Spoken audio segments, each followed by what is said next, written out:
right on time. I was just packing for the world's toughest mudder. My name is Ben Greenfield, but they call me Desert Goggles. Come on in. This is my crib in Las Vegas. My big suite. I want to show you some stuff. So, racing the world's toughest mudder, you're going to get a chance to see all the clothing, the gear, the nutrition, all the goodies that I'm going to be taking to the race in no particular order of importance. So let's dive right in, shall we? All right, down to the floor. Foot care, as you may know, is super duper important during a long event in which you'll be running 50, 80, 90, perhaps 100 miles. We'll see. Or running 20 miles and going to gamble. You need good foot care either way. So, foot care 101. You want to put goo all over your feet. I'm using this stuff called Run Goo. Run Goo. Discovered this when I did Seal Fit Kokoro. They're based out of Encinitas, California. And I completely smear my entire foot, armpits, crotch, back of the knees, anywhere that would tend to get chafed, including these two big boys right here. Yeah, we don't want the dinner plates getting all bloodied. So, shaving cream. Next, after shaving cream comes polypropylene liners. Okay, that's bulletproof round 2 for your feet. Next come wool socks. I'm just using some basic Nike wool socks.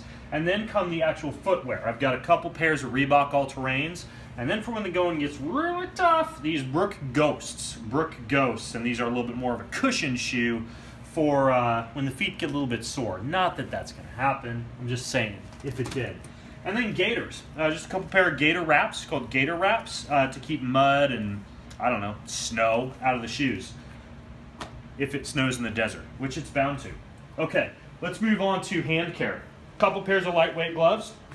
And then because it's supposed to get to about 33, 35 degrees in the evening, heavier set of gloves. I don't like to use gloves that much. They don't do well on monkey bars, etc. But neither do frigid cold hands that don't move. So in addition to that, speaking of frigid cold hands, hand warmers, which can also be used as foot warmers. And then a few silver thermal blankets. These aren't for me. This is for my lovely Sherpa wife to stay warm. Because I'm not going to get cold. You know, I'm a rock star. But just in case, I've got 5 of them. I'm just saying. Okay, nice beanie, Ben Greenfield Fitness beanie, or as you Canadians say, a toque. And of course, my awesome Epic Bar bandana, just for the desert storms. I don't like eating sand. Okay, next up, compression. We've got a couple pairs of compression sleeves here for the calves to keep the muscles from getting torn up from all the bouncing. 1 pair of mediums, and for when the Las Vegas style swelling from being on your feet all day starts to set in, a large pair, because medium tends to get kind of tight if you've ever been on your feet for a long period of time. As well as some knee sleeves, just in case the knees get beat up, especially because I plan on, if the day is warm enough, wearing shorts during the day. So these knee sleeves will protect the shorts. And then also some arm coolers. These are DeSoto arm coolers, and really I'm more wearing them for protection than for the cooling effect, but just to protect the elbows a little bit. I don't want my biceps getting all scarred up. I need those bad boys. Okay, a little bit of kinesio tape. This should have been over in first aid, so what the heck, let's move over to first aid. Kinesio tape is just to support any body parts that may get messed up. Bunch of Band-Aids. I carry a ton of these action wipes. They're like baby wipes on steroids. They're called action wipes with eucalyptus. Anyways, and by the way, below this video I'm going to post a crapola of discount codes for you guys if you're packing for your own toughest mudder. And I've got Badger, just regular natural sunscreen, a little bit of lip balm, a little bit of Silvasorb, just a silver antimicrobial, and then for me sore muscles after the race, a topical gel infused with cannabidiol, not to be confused with THC. I would never get high or drunk or anything like that after a race. This is just CBD. Okay, in addition to that, right next to my first aid, this is kind of important. This is for my dear Sherpa. This is a solar charger that will charge a laptop, phone, whatever. I use these when I hunt.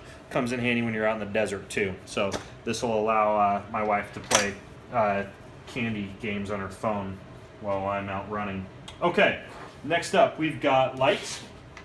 2 pairs of headlamps, 1 backup, 1 big bad boy. Princeton Tech, waterproof, runs on 4 AA batteries. This puts out a ton of lumens. This is just a Petzl backup, and of course backup batteries as well, very important.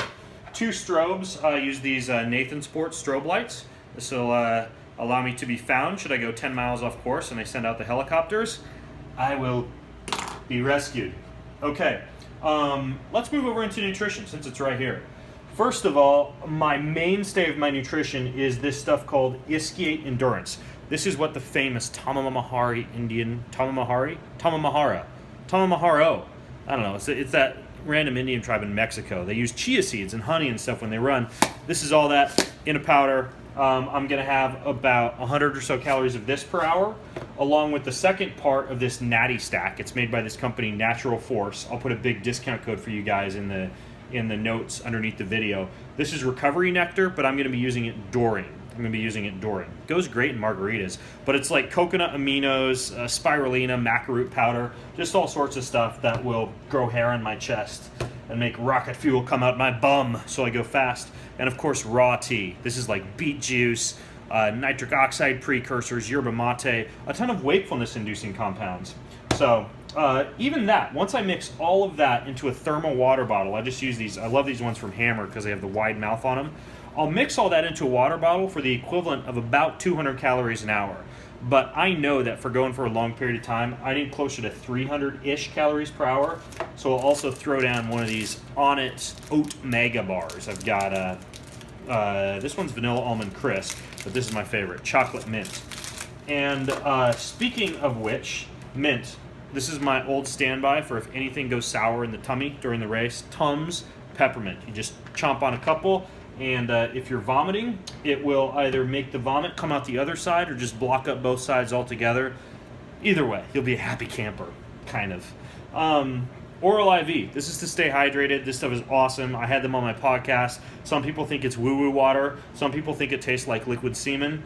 I don't know what liquid semen tastes like, so I can't tell you about that. But it's called Ultra Concentrate Hydration Fluid. It helps your body to be able to absorb any water that you do drink with it. Okay, so I will have one of these about every 2 hours, okay? And I'll be going through a water bottle full of the Natty Stack every hour. And my lovely Sherpa will be mixing me new water bottles full so that I roll in, just grab my water bottle, I'm ready to rumble. I'm also carrying, to keep muscles from cannibalizing, and because central nervous system fatigue happens when muscles break down and the tryptophan created from the amino acids of those muscles breaking down crosses your blood-brain barrier, makes you go to sleep, just like after turkey dinner on Thanksgiving. I'm taking 10 grams of nature aminos per hour. These are essential amino acids, not to be confused with branch chain amino acids. Big difference. This stuff is liquid gold. It is expensive, I will admit, and I will also admit that I sell it on my website. But I swear by this stuff for long efforts. 10 an hour if you're small, 5 an hour. I will definitely be doing that as well. And then I've got, just in case one falls off from the cliff dive, the 30, 40, according to some people, the 100-foot cliff dive, I've got a couple of these fuel belts. These are just basic fuel belt crush. I like minimalist on fuel belt. Little zipper there for things that I might need out there, like, I don't know, beef jerky sticks, cigarettes, you name it. But more importantly, a belt for my water bottle. Okay, let's go ahead and move on to a few other items of clothing that I want to point out to you. So, I am of course going to be wearing the ever important wetsuit, wearing the Blue 70 Helix, thin panels and custom thin legs, the nice chest. This is the Timex version. This is designed to enhance both swimming and, who are we kidding, not running. But I'm going to run in it anyways, all night long. Helps in those frigid temperatures. And of course, I'll have the Blue 70 cap as well. Underneath my Blue 70 wetsuit, I'll be wearing some moisture-wicking clothing. I'm not super brand specific. I've got a pair of Slicks compression gear here. I have a pair of Hylete compression gear. I brought 2 extra sets of compression gear, but this is an Under Armour top, and then just basic compression gear. This will go underneath the wetsuit. This is like the nighttime kit. For daytime, I've got a couple of shirts, one for Saturday, one for Sunday. Check out who I'm representing on Sunday. That's right. This is the Ben Greenfield Fitness shirt. Limited edition, worn by me. My stank is all over this thing. Marked by yours truly. One for Saturday, one for Sunday for the short sleeves. And I do have, like I mentioned, shorts to run in. But should I decide that the ground is just too hard, gravelly, whatever, I've also got longer compression tights I can run in during the day as well. So I have compression tights for both the day and the night. These ones are like my favorite. They're the Skins A400 compression tights. They've got like holes in the crotch and the knees from racing Spartans, but there you have it. Okay, that is it for that clothing. And then over here, just a few other warm weather or cool weather items. I've got a Castelli thermal vest. Castelli makes awesome gear. This is all my Team Timex stuff. A waterproof or windproof that I'll wear over the wetsuit if it's windy, which it's supposed to be. A little storm's supposed to blow in. A nor'easter, as they say. I don't know. I've never worked on a crabbing ship, so I don't know if that's what you call it, but that's what I'd call it, is a nor'easter. And then another top that's more of like a thermal top. So that covers about all the gear. We got our feet, we got our hands, we got our compression, we got our stuff over